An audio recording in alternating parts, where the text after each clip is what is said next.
Ladies and gentlemen, friends and neighbors, and those out to sea, it's Scott Hammond, and I'm with the 100% Humboldt podcast with my new best friend, the man, the myth, the legend. I practice this all Right on.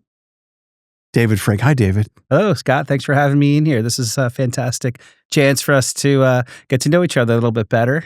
I'm looking forward to that. I practiced that all morning. I've never done quite an intro like that, so consider yourself introduced. I'm feeling it. This is fantastic. Tell us the David story. That's a softball and a half. Okay. Well, as you said, you rehearsed it. I wasn't sure exactly how I was going to dive right into this, and I just said I think it makes sense to say originally, although I was born in New York City, I lived most of my first few years in the Boston area.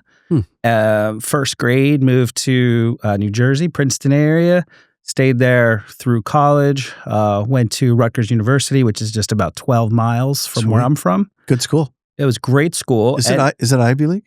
No, it's a state school. Okay. So interestingly, Princeton's right there too. They're about 12 miles apart. So there's this triangle. Correct. Yeah. And so like my whole youth riding bikes up to 100 miles was in that whole area there. Yeah. So that's where I started off. I studied, political science and philosophy at Rutgers. One of the things I think is worth mentioning is in my life, I always, as a kid, would take, any job that I could get to kind of, basically hustle, make a little bit of money, ingratiate myself to friends and neighbors. Good. So like cleaning houses, babysitting, cutting firewood, working at a pet store, lifeguarding, helping people move, handing out political flyers. I'm probably missing, a dozen different things I did as a kid for money, shovel snow, landscaping, all sorts of things. Wow. So my parents put that work ethic in with us, and was raised Catholic. So there was a degree of, morality at the kitchen table. Sure.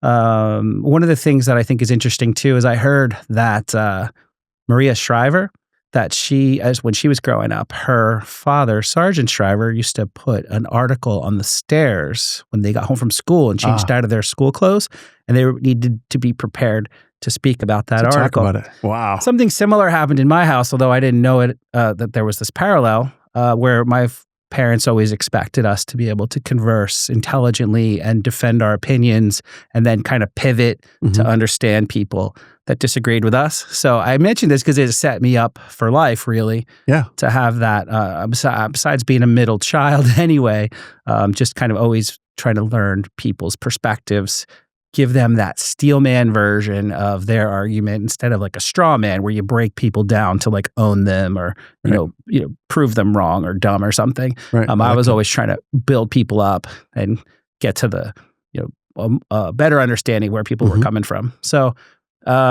fast forward, I've done tremendously diverse set of jobs too. Wasn't sure what I was going to do. So for example, I worked at a survey research firm in Princeton for a while. I worked at that was called Mathematica Policy Research. I worked at Lucent Technologies as a financial analyst there. So between survey research, financial analysis, those were a couple interesting careers, paths. Never really exactly knew what the future would hold. I always thought I was going to go to law school. So I applied a few times. I took the admission test a few times, scored very well, but just didn't end up happening for whatever reason. And then so when I was between jobs at one point, and I worked for a law firm for a while, a big law firm in New Jersey, like a top, I think, 5 firm. I was legal assistant for a while. Got to see super fun litigation, which is like toxic torts. So I got to learn that's not something I want to do, where you devote your whole, all your being for months on end, and then people settle out of court, and then no one can talk about it ever go again. away. Yeah. So that was like, I'm not doing that. Anyway, so when I was between jobs, a friend of mine, he became blind in an accident. Wow. And his family paid for him to move out here. And they offered me, hey, you're between jobs. Why don't you just go spend some time out in California for a while? Basically Humboldt? Cooking in Humboldt, yeah. Oh, wow. Cooking, cleaning, kind of like being a friend. And that worked out pretty well for a while. How'd you get to Humboldt? Just like that. Yeah. Wow. That's So a it. caregiver. Yeah. I loaded some things into a Honda Civic, gave away, sold the rest, put some books in storage, and then made a go of it and loved it here. Huh. Loved it here. And within about a month of me getting here, I also connected. Actually, my first meal with other people, besides my friends from New Jersey, was Thanksgiving of 2004 after the election. And they said, "So what do you do?" And I was like, "Well, I have done anything and everything, and I'll hit the ground running." But beyond that, I also have bartended and catered in people's homes since I was 18 years old. And so they said, "Oh, we could hook you up with a bartending gig here." Wow. So I actually met up with the folks that own Plaza Grill and Abruzzi, the bigger company. Bill Chino, exactly. And Chris Smith. Yeah. Don't forget Chris. Yeah. And they were awesome to me. They took me under their wing right away. And I worked for them for over 10 years. I see Chris at church on occasion. I always hug him, and he loves me. Yeah. Good people. Really good people. Nobody's funnier. When they were funny and on their game, up at the office at Tux Inc., I've never seen guys that just organically just have a hoot. Yeah. Totally hilarious. Yeah. It was a good family to be welcomed into. Yeah. Funny, I was just, as you reflect on what people say, you're kind of thinking your own version. I go, didn't have a job till I was like in high school. Totally not Catholic. Totally, you might say ne'er-do-well, and kind of opposites. Yeah. Politically affiliated, we'll get there. Yeah. Very apolitical and very uninterested in being informed. That whole thing. I need to be informed and up to date. We'll get to that. Yeah. Tell me more. So that's what brought you to Humboldt. Yeah. Cool. So since you mentioned it, I'll just add this into the mix. Studying political science and philosophy, social political theory. I also was interested in applied, political kind of analysis, polling, because survey research from when I worked at Mathematica got me into, I guess a really interesting quote that I came across was one of our census econometric specialists. I think it was called I forget his exact title, but he said, "Hey, it's the same math that when you hit a baseball, it goes out of the stadium.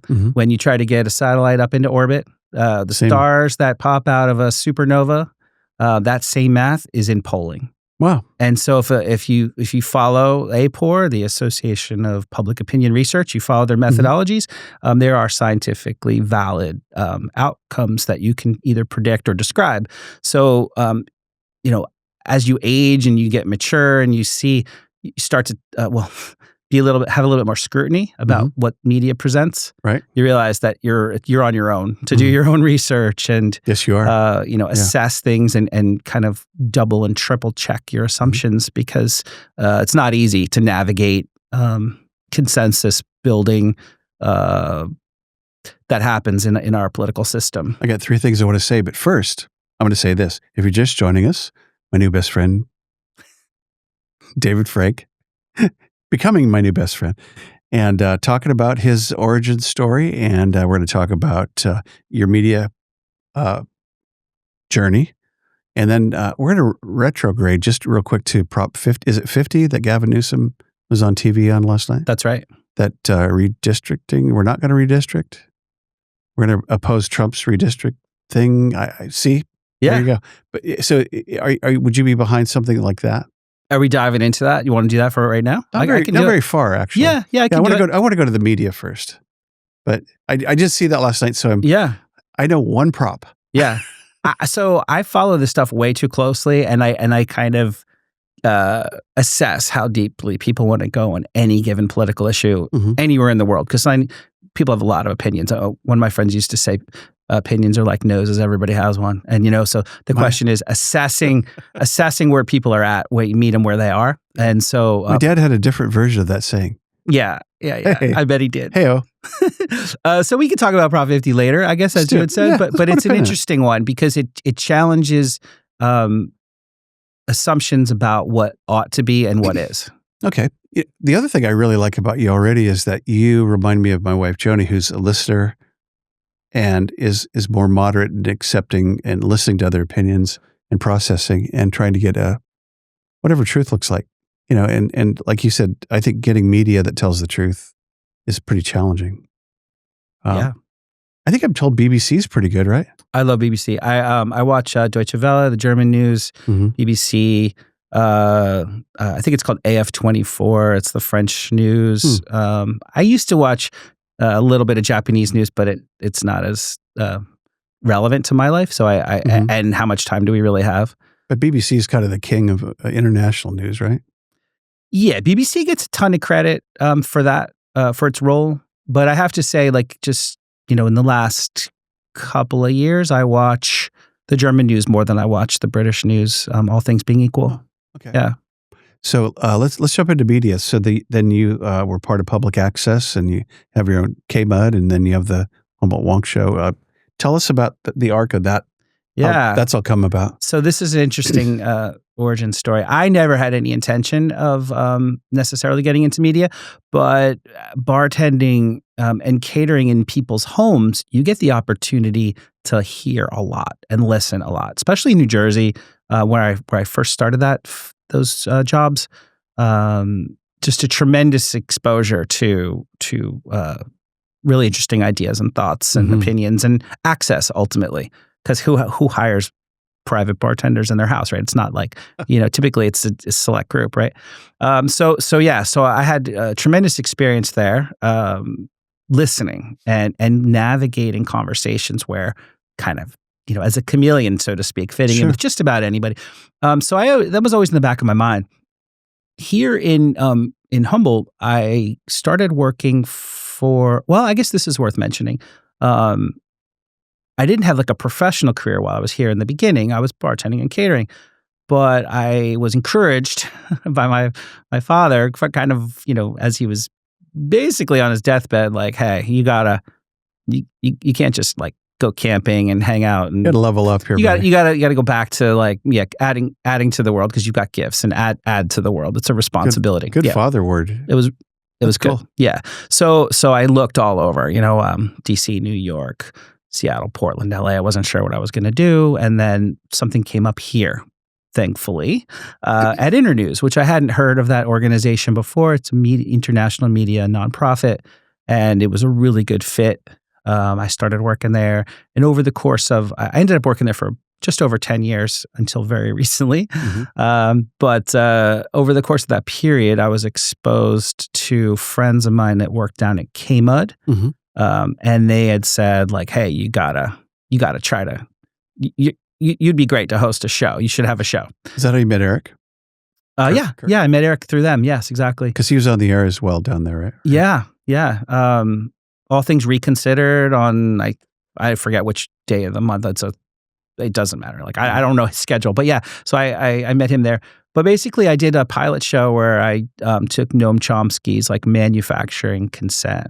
And said, if I had a show, it would be about how, media has its own, profit-driven motivations, and there's agenda setting, and there's this Overton window of things that are polite to talk about in society, versus if you really want to, affect policy in a way that is transformative, maybe local media would be the most appropriate place. Community media would be the most appropriate place, because you can do face-to-face things like this. Right. And you don't have a reason to fight.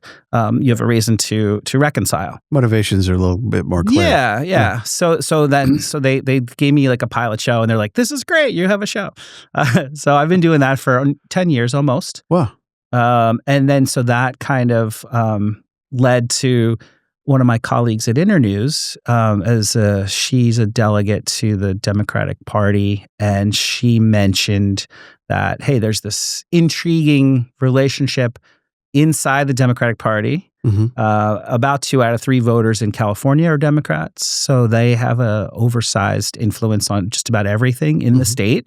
And within that team, this schism exists between establishment people that are more traditional corporate interests, so to speak, versus like this sort of newer rising force for change, the Bernie Sanders wing, this progressive wing, and like covering that. Like, if you just pay attention to this schism, you'll learn a lot about what's happening here. There's news there. Exactly. So almost simultaneously, I got involved in community media and also being a fly on the wall in the Democratic Party. Wow. So your worlds and your interests crashed. Yeah. In a good way. Yeah. And these are hobbies, right? Like I'm not out to, at the time, I thought this was just a pastime, but something I'm really interested in. Perfect storm. Worlds collide. Yeah. In a good way. So here Totally. you go. So did you go to SAC a lot? No. This was all, I started, so I ended up getting asked to become a delegate. Mm-hmm. And I said, I'm a non-party affiliated person. Mm-hmm. I have deep criticisms of the entirety of both parties, and probably you don't want me to be a member of your party. But my friend said, no, you're a good fit. You're the right answer. You should do it. You should do it. Yeah. So what does a delegate do? Let's back it up to say, what's the role of a delegate from Humboldt County? Basically, so there's about 3,000 delegates to the party at the state level, approximately. About a third are, elected officials. About a third are appointed by those elected officials, and about a third get elected by the community. That's you. That's me. Yeah. Except that was me for 2 terms. Mm-hmm. So 2-year terms, I got elected as a member of the community. But this past year, the slate I was on was marginalized, and we could get into that. But we lost in fair and square, but I was appointed by our assembly member, Chris Rogers. I had developed a relationship with him. He's just based on my involvement with fairly newly elected, right? Yeah, he just got elected. Yeah. He's from where? Mendo or Sonoma? Yeah, he's from. I think he's from. Oh my God. So my friend is actually from Ukiah, who I met him through. Mm-hmm. Chris is, I think, Healdsburg. Oh no, he was mayor of Santa Rosa. He was city council of Santa Rosa. Shout out to Chris. Yeah, he'll see this. Yeah. And I've spoken to him recently. Before he even appointed me, he's like, "Oh, you're super into the policy thing, and like you want to make things better." Like, nice. I got you. Like we're on the same page. So yeah, I requested. I said, "Hey, I lost the election, but I still want to be involved," and so he appointed me. Wow. But so what do they do? So delegates go to conventions and they are involved in the bylaws and policy, the platform, endorsements, which candidates the party's going to support with their funds and their efforts. My take on it was just to be in the room and see how the sausage gets made. Yeah. What's being talked about and when and how it's going to affect our community. And like through the radio show on KMUD, be able to share what I learn and see with the community and like maybe bring in experts to talk about the things that are going on. So do you have, is there any sort of conflict of interest? You can talk about the stuff that they talk within reason in the media because you're a media person? Yeah. So, I got hung up on the word conflict of interest. So what I would say is you always have to walk a tightrope. Yeah. Because there's confidentiality in all sorts. Like, when I worked at Internews, I was in human resources. It's almost all confidential. Totally. So the idea is that you just kind of have to navigate the water as best you can. And you're in the room sometimes when people are saying things like, this is what we're planning on doing. It doesn't leave this room. But for the most part, I'm able to stay ahead of that just through being a good faith actor. Good. And that you are. So tell me more. So then you have the show on Access TV. Yeah. How old is Humboldt Grunk?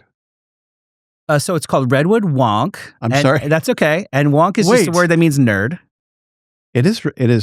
Yeah. It's like, it's like a policy nerd. So here comes AI. Yeah. Humboldt Wonk show. Redwood Wonk. It was called Redwood Wonk, yeah. So AI, you're fired. So what else does it say? Born in Mexico. No, I'm kidding. I thought you were serious when you said that at first. I'm like, I was not. No, Jersey is not Mexico. Tell me more about the show. I've seen you guys a lot. Yeah. Okay. So we didn't talk much about Access Humboldt. The way I got involved with Access Humboldt was Internews as an international media nonprofit. One of the tools that they use in communities is called the Information Ecosystem Assessment. And basically you interview people and you figure out, hey, where do you get your information from? What if there was something you don't have access to, what would that be? And how would we possibly get it to you? And it's more complicated than that. But the idea is that you're just taking the pulse of a community. So because Internews was founded in Arcata in California about 40 or so years ago, there was an arrangement that was made between Access Humboldt more recently to use that tool right before COVID.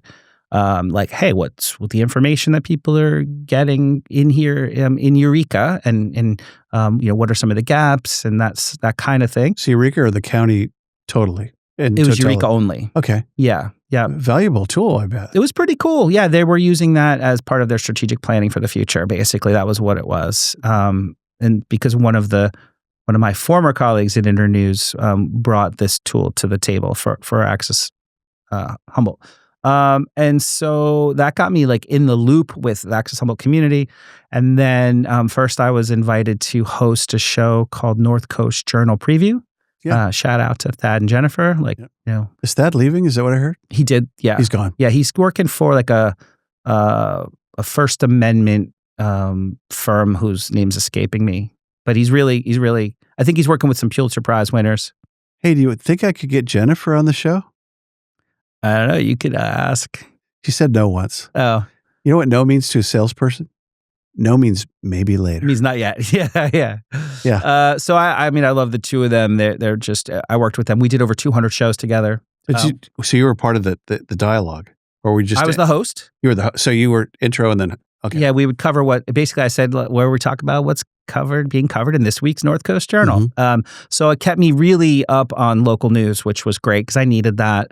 I pay attention to international news. I pay attention to national news, even somewhat state news at the time, but very little local. And then they got me really dialed in. So that was very helpful, that experience. And the relationships, I think, are lifelong because they're both amazing people. And so then they also asked me once the organization said, hey, why don't you help co-host Eric Kirk's show, Redwood Wonk, which is national news. And that was ongoing already. That was up and running. Okay. Yeah. I don't know his name. There was a host, Rogers, from Bicoastal Media. I forgot his first name. So that person couldn't do it anymore, and I took over temporarily, and that was probably 200 shows ago. I stepped away recently, and have only put my toe back in the water to go back, but I'm part of that production team too, and that's a weekly show. You guys have great repartee. Me and Eric, you mean? Yeah.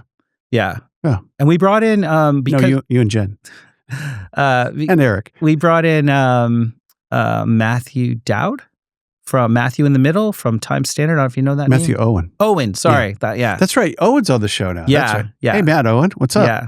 He's been on the show. Yeah. He's a good dude. And they've been, him and Eric have been holding things down and doing a fantastic job. And they've been really accommodating in my delay and trying to get back into it. And Matt's got a singular sense of humor. I love it. Yeah. It's hysterical. So we did one show together, just the two of us, when I got back after I broke my ankle. And he is hysterical. It's to the point where it's very different than Eric, because Eric's a lawyer and progressive and has a strong opinion about just about everything and very knowledgeable. But it's pretty serious to a certain extent. I don't see Eric laughing a lot on the show. Right, he doesn't really laugh. But Matt, on the other hand, everything because laughter's the best medicine, right? I think so. If the world is a cluster or foobar in some way, you gotta satire is the antidote. That's right. A chortle, a guffaw, a tee-hee-hee. Yeah, which is cool because some of this stuff is dry or boring. Oh my God. Or how does it affect my life? So I've always tried to help boil things down for folks in a way that's somewhat enjoyable. But Matt takes it to the next level. He's actually highly entertaining. So you made segue to my first ever really good question. Are you ready? Let's hear it.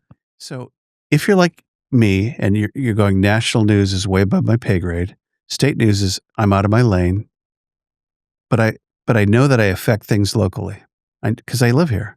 I hang out with people here. I love people here. It's my community. Yeah. How do I appropriately process the bigger picture and bring it in home and bring it down home? And that's my $2 question. How can I bring that concern, that love, that care, that energy that I would like to fix DC, or I'd like to fix Gaza, and I can't? How do I bring that here on the daily? How do you do that? Good question. So there's a two-parter for me. One is like how I would say, directed towards other people and their activities and what interests them. And then there's me, because I have my own sort of path and my own interest and, to lack of a better way to say it, passions, right? So like I actually love this stuff. So for me, it's very different than how I would, make recommendations to other folks. But firstly, just kind of big picture, this is, we're not talking about the future yet, but this is where I intend to spend a lot of energy going forward for the next year or two, which is... In Humboldt or in the topic? In Humboldt. No, in Humboldt. Like answering that question. Okay. So in other words, I don't know for sure that I have all the answers. Of course I don't. But like I want to learn, and I want to learn with everybody around here, because we got to do it. There's just so much division, right? And so much... One of the things I used to say is that apathy is rational. So if you see something that is just affecting your health or worse, right? Like just bringing you down in the media, people stop looking. And I think that's a rational self-preservation mechanism. And so that makes sense to me. But then, when you do decide you want to make a difference, I think local makes the most sense. And so let's just say, like, as a delegate, as a placeholder, I thought, well, there's three things I think worth paying attention to right now when I just run into people in the street: learning more about healthcare, their interactions with healthcare, learning about their interactions with, say, climate, wildfire, insurance. That's insurance. That's a big thing for a lot of people. Like it's huge because when you talk to certain folks, they're like, I don't really have the first interest in the world about climate. But then you say, well, what about power and water and fire and insurance rates? Yeah. So it brings it down to the base level. And then finally, I think broadband media to remote rural areas and getting everybody connected, because I think that there's this gap of not everybody realizes that not everybody can work remotely, take classes online, get medical information through telemed, all the things, and a million things more that we take for granted. Is there still a big gap? There really is. Yeah. It's not just in Appalachia. No, it's here. Yeah, totally. I would imagine. Yeah. I mean, Trinity Valley, I'm Yep. Trinity. I would assume that's tough. Yeah, and without getting super into the weeds on it, just to say like this and others, right? There are things like this that hit home, and we're not going down this road, but certainly during COVID, people suddenly everything was on our front door, and we were intimately connected with decisions made in Sacramento and decisions made in Washington D.C. But it really, to me, reverts back to how do we engage your original question? And that is I think we solve problems locally. We address problems locally. We lead by example as citizens here in our own community. And then we see how that bumps up against larger forces, whether it's information, resources, money, power, however we're bumping into the things that are constraining our own ability to thrive as individuals, families, and communities. And to your point, we got to start talking. Absolutely. Because we're not going to do any of that till we got a dialogue, Absolutely. a civil, respectful, beyond that, listening dialogue. 100%. Yeah. And I wonder what format that'll take. And this is my jam, right? This is what I'm throwing myself into it. Yeah. So I was recently with family members I hadn't seen in a while, and I don't know how it came up, talking about good times in the old country. I played football as a kid, varsity for 3 years. I wrestled some as a kid, and I can take it, whatever it is. Like you pick yourself back up. I was in scouts and I backpacked and climbed mountains. You had a big brother that probably beat on you. Yeah. Big brother keeps you honest, right? Having 3 brothers, actually, that triangulation of hardening your outer shell, strengthening your inner core, all that stuff. Mental toughness. Absolutely. Oh, well, my dad was a jump school instructor in special forces too. Oh, that's right. You said that once. Yeah. So that great. Actually really helps a lot. Yeah. That whole army of one thing. He was a badass. Totally. Yeah. Absolutely. Sure. 100%. And I often say, like, my friends would say, these are the strictest parents in the community. But like looking backwards, I benefited from it in a big way, kept me from, getting outside of my bounds or britches and Right. understanding, core values, integrity, hard work, and not that kind of stuff. But anyway, so back to like media, how this is going to play out. I don't mind being in the middle of it, and trying to get to the bottom of things where people are going to disagree with me, harshly and worse. Now I know that I'm not asking for trouble. There's a lot of trouble out there, but I am asking to engage with people. That's good. That's different. Yeah. Different motivation. Yeah. Whereas Matthew's been in the middle for a long time. Matt Owen, hey, what's up, Matt? Yeah. And he probably got a lot of heat. He's shared as much. Yeah. Writing for the Times Standard, and then for was he Loco, or is he still? Oh, I don't know. I think he writes for. I should know that, Matt. Sorry. Yeah. Yeah, but see, you asked like what is it going to take? And I think that we do need community forums where we have some basic guidelines about what civil discourse looks like, and good faith conversations about, on my show. My show is called You Are Here, where we talk about where we are, where we want to be, and how we get there. The K-Mud Show? K-Mud Show. So this is call in or just live? People call in. Yeah. It's part of the 1 hour format there for public affairs shows, that you do have a call in component. And so it varies depending on the particular week. Maybe Zoom as well. Yeah. So we do it by Zoom. We people call in besides our guests, or like sometimes we'll have more than one guest, and we'll give people the number so they can call in and be part of it too. Sometimes they're pre-recorded, so you can't do that. But yeah, I think something, community media is a great starting place. And then I think we need to like step it up a notch too, to take advantage of. We've got some really brilliant people in our community. We've got hardworking people, thoughtful people. Sure. But we've also got like this sort of, younger wave of folks who just wonder how everything got so broken. And so when you're in the middle of it, I just turned 54. So I think things evolve very slowly, and so I usually take the long view. But I know a lot of younger folks. They're just they're not willing to wait, or at least that's their current, rightfully so. Maybe all young people think this until you get a little bit older, and so I think that's we should channel that energy a little bit to kind of get more voices. I like that. Yeah. It's just I think we'll all benefit from it. I had a 21-year-old come in the other night, my son Micah. Hey, Dad, my generation's broke, man. I can't escape the stuff I'm reading on this device. And it's killing me. And every time I turn around, there's something weirder and weirder. And he goes, and he cusses a lot. So he said, it's really messed up. So he goes, I'm thinking about Jesus again. I go, okay, what do you mean? He goes, where can I start reading besides Genesis? I said, well, try Romans or John or 1 John. He goes, okay, Dad. I said, and I thought, I've been telling you this for 21 years, bro. So anyway. But we need the ballast. Not to interrupt you, but we need ballast, and however we get it. Because there's storms.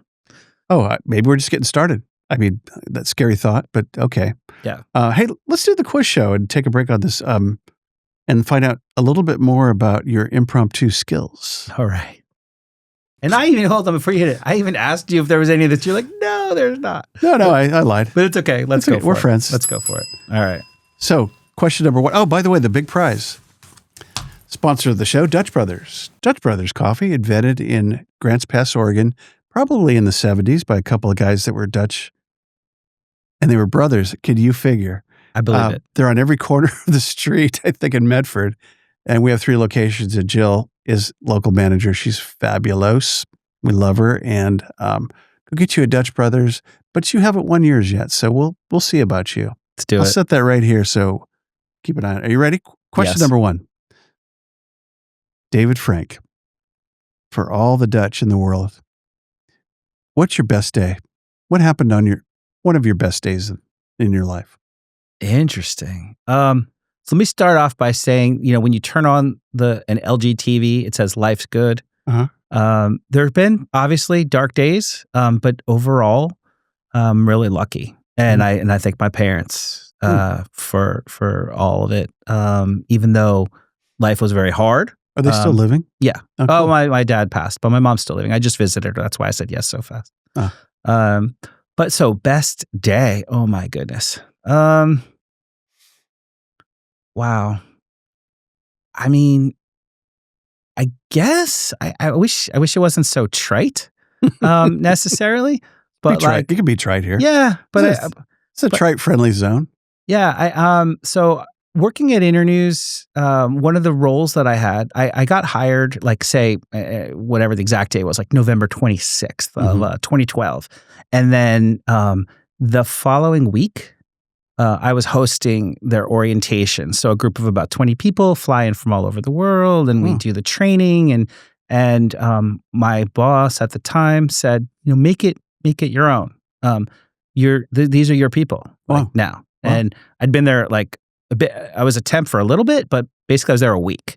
And they're just like, these are your people now. Do it, man. This is your family. Do it. So I just put together a program for the week where we went to different restaurants, we went to different bars, we hiked the coast, we hiked the redwoods. That's great. And so that's over. People come on say a Sunday and they leave on a Saturday. So approximately, right? So that Friday night, with some brilliant people from all over the world, very kind and thoughtful folks, I basically knew after spending a week with them that this works, right? If you get thoughtful people together in the workplace and in private and in the woods, you could actually forge bonds, the cohort bonds. Right. And to me, the fact that the company trusted me after a week to do my own thing. Of course they did.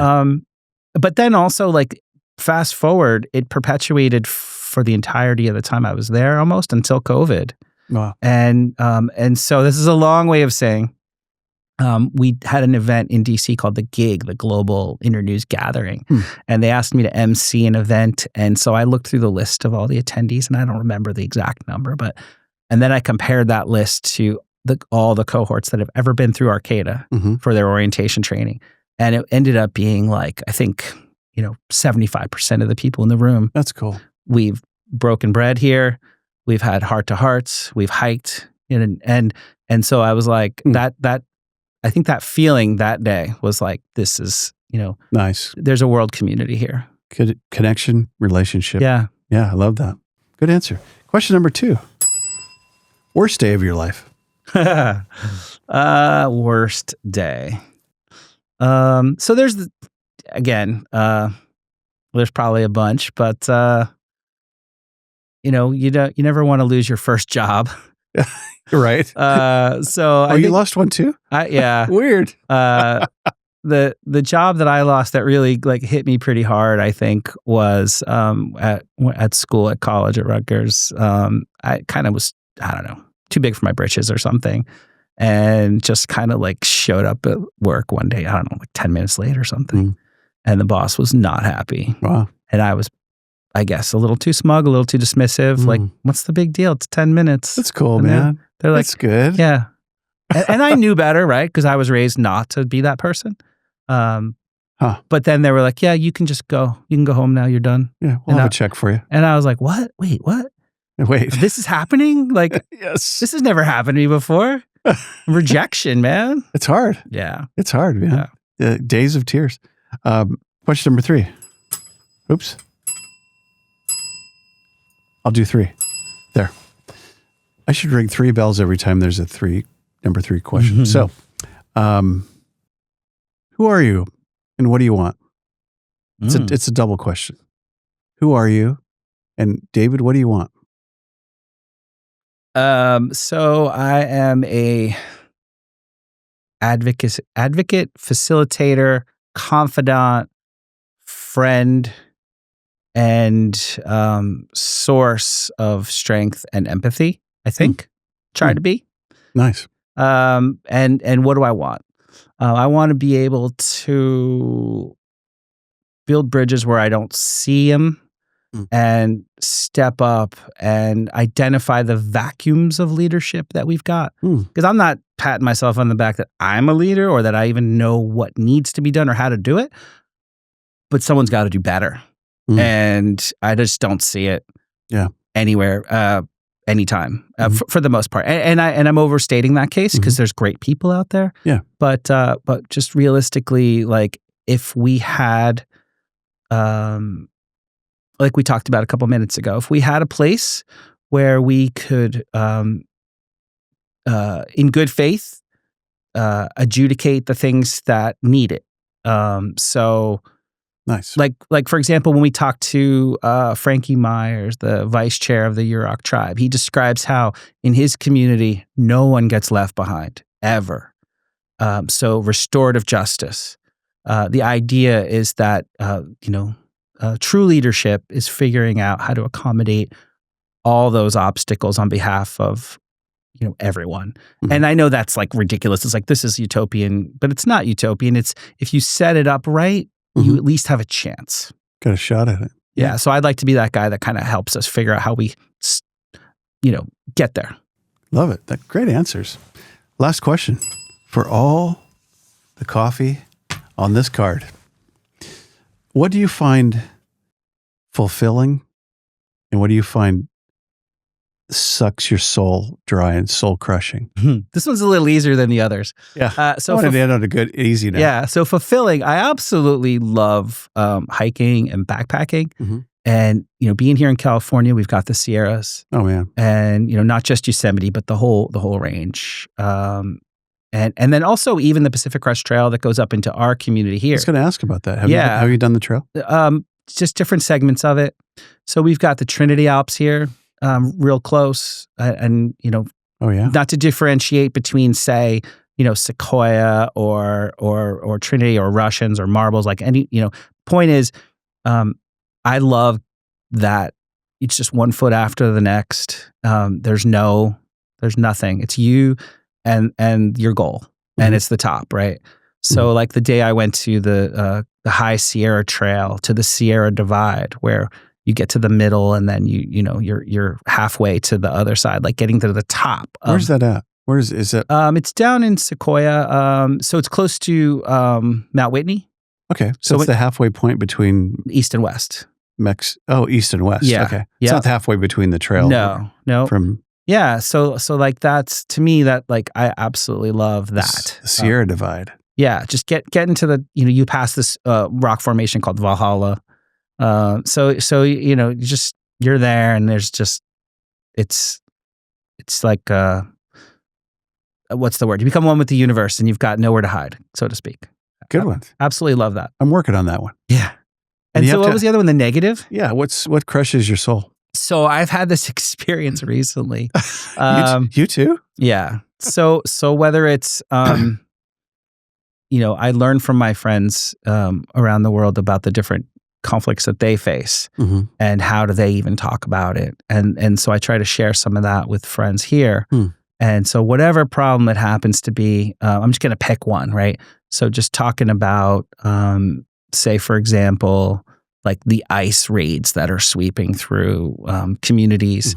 And for whatever reason, like we don't have to get into any of the specifics other than to say, I think we need to do better than we're doing. If we have goals, if we have policy goals about normalizing people's status here, we ought to treat it holistically as opposed to more in a martial way, blunt force.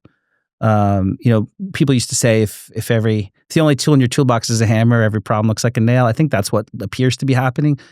So what really gets to me is trying to start these conversations and realizing what crushes my soul is that we just can't even agree on what's A, what's B, what's C, right? So you try to use logic and reasoning where it's like, if A, then B, if B, then C, it's A, so C, right? That's like logic. It's like a basic way to 101. Try to get people to start talking about how we can come to terms with complex things. The problem with that, what's crushing to my soul, is that we don't agree on A or B or C. There's no logic. There's no rationality when we can't even like look at the same word and understand what it means, or look at the same phenomena and understand what it is. We're just, we're devolving when it comes to civility and discourse. It's kind of weird. I mean, it almost has a component of a real, what I would call darkness to it. Absolutely. It's like, this is not how it should or was, or, No. bizarre and weird. Well, on that positive note, by the way, you've won a Dutch Brothers card. Right on. Thank you. Done. You could take this with you. This is free. Thank you. You're going, yeah, thanks so much. It's cool. Now I got good coffee coming my way. I appreciate it. Absolutely. Yeah. Say hi to Jill. Good answers. That one almost made me want to be your friend for a minute. It's like, hey, I'm a connecting, encouraging guy. I'm going, yeah, that's kind of my kind of people. Well, right on. Yeah, no, I love the answers. Let me check the time real quick. Okay. Anything you specifically wanted to come on the show and talk about for a sec that maybe you had in mind, that talking point? I've actually never asked that, so I'm trusting Yeah. you to come up with like one really anything particular on your mind today. Well, I think we touched upon it, and it's like what my next steps are, for the, enhancing these dialogues, enhancing these conversations, and really trying to get out in front of it. I'm kind of going to put a little plug in for, I had conversations with some people both at Cal Poly, Humboldt, and, within the state legislature, and bounced off them.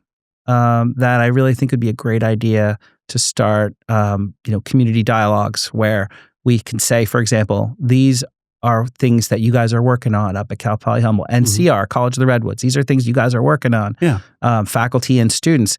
Why don't you share some of that with the community? So I like the idea of giving them, that's great, giving them, a platform to develop their skills, and everybody benefits, whether it's you as a person, or whether it's your employer or the people that your job or your company are actually interacting with. If you get practice explaining to people, public speaking, presenting, what your project or your thesis or your passion, it's mutually beneficial to everyone involved, and as a consequence, people that are very busy and maybe aren't going to investigate what's this stuff on their own, they can just check in and be like, oh, what is happening at the, whether again, Cal Poly or CR, or even, in the Assembly or the Senate, what's going on in Sacramento that you guys are working on, but then bring it home to people, right? So use this solutions journalism framework to then say, well, we've got this issue that we're trying to work out. We've got needs, interests, vision. How is Sacramento either blocking it or helping us? How is the academia either blocking it or helping us? And I think that's, to me, that's like it's an enrichment project. That's something that I like it. Got my eye on, trying to have a video component to that. Absolutely. And a web component. So I think the 3 H's, homelessness, housing, and health. I mean, those are maybe too low hanging. No. Maybe those are too obvious, but yeah, I love that. And let's open up the dialogue. They're critically important that we deal with them. Yeah. How can we support Betty Chin? Exactly. I just mentioned her name when I was in Rhode Island, actually, recently. I said, I interviewed Betty Chin, and I asked her about like why, because what you're doing is so successful, you're such a positive role model that people come from all over the world. Many, people come from LA and San Francisco to learn what you're doing and how you're doing it, because her success rate, it's been a while since I interviewed her, but in effect, it's like 9 out of 10 people.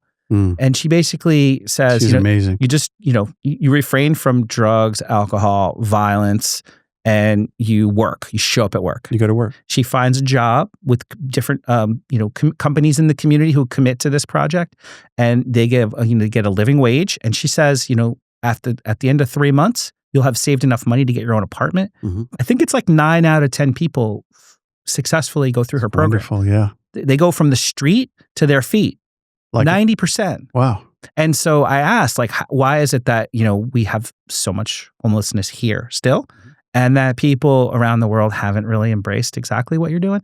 But she said the number one problem is that it's really hard to find people that are capable of being the kind of the coordinators who, it's easy to be someone's friend. It's hard to be their chaperone on a journey from the street to the feet. Yeah. And just to have that perfectly balanced set of supports and encouragement. And we don't pay for stuff like that usually. Yeah, like Yeah. that's training people to have that role would be an amazing. It's I just like one that. example. It's just one example. She's a sweetheart. Yeah. Goes on 3 or 4 hours of sleep every night. I go, aren't you ever in danger? She goes, no, I'm not. She's like, never been accosted or anything. Right. It's like, I'm right. going, okay, cool. Hey, so as we wrap here, what would you like us to say at your celebration of life? When you go, the words said, the inscription on your tombstone, how do you think that plays, or how would you like it to play? So I had never thought of this before, but I have to preface this by saying, my father used to tell me all the time that he thought on his tombstone it should say, "Lord, I was born unto this earth, met its people, and damn was I disappointed." And so that was his way of saying, like, man, you all are just like. And he would also say, you people. He would also say, if you guys are the future leaders of America, I'm buying Russian war bonds. Nice. This is a long time ago. As a way, it's obviously tongue in cheek. It's comical, but I'd like to be the one of the people who is able to diminish that sense of discouragement, Disappointment, despair. Mm-hmm. Yeah, you hear in our country that despair is so pervasive that it's devastated. The majority of the rural communities in our country. The fact that no one really is a very limited amount of attention is being paid to, like, how do we marshal the forces to hit this head on collaboratively? I don't know what the pithy phrase would be, but the idea is that, like, just being recognized for standing up and fighting the good fight. So at the end of my show, I say, you are here. I say, you are the government, basically. Good. Fight the good fight. Mm-hmm. And that's good enough for me. Fight. He fought the good fight. Good word. Love it. Hey, thanks for being here. This was fun. Yeah. I love your heart, man. You got a great heart. Well, right on. I appreciate that. Yeah. I'm really good about reading people. Till I get into a hiring situation, you always hire the yeah. Go, they look so good months ago. Yeah. Don't know what happened. Don't know what happened. And AI was fairly accurate until it wasn't. So good job, AI. Good deal. And Nick Flores, shout out to Growing Pains with Nick, the producer. He's amazing. And hey, if you want to subscribe, if you want to donate, there's a little thing on my Buzzsprout site. If you want to sponsor, I'm looking for sponsors. If you want to make a nice comment, you're more than welcome. And we'll be back next week with somebody that's 100% Humboldt. And this is Scott Hammond. Thank you, David Frank. Appreciate you being here. Right on. This was fun. Thanks for having me, Scott. Y'all come back now. You hear? You hear?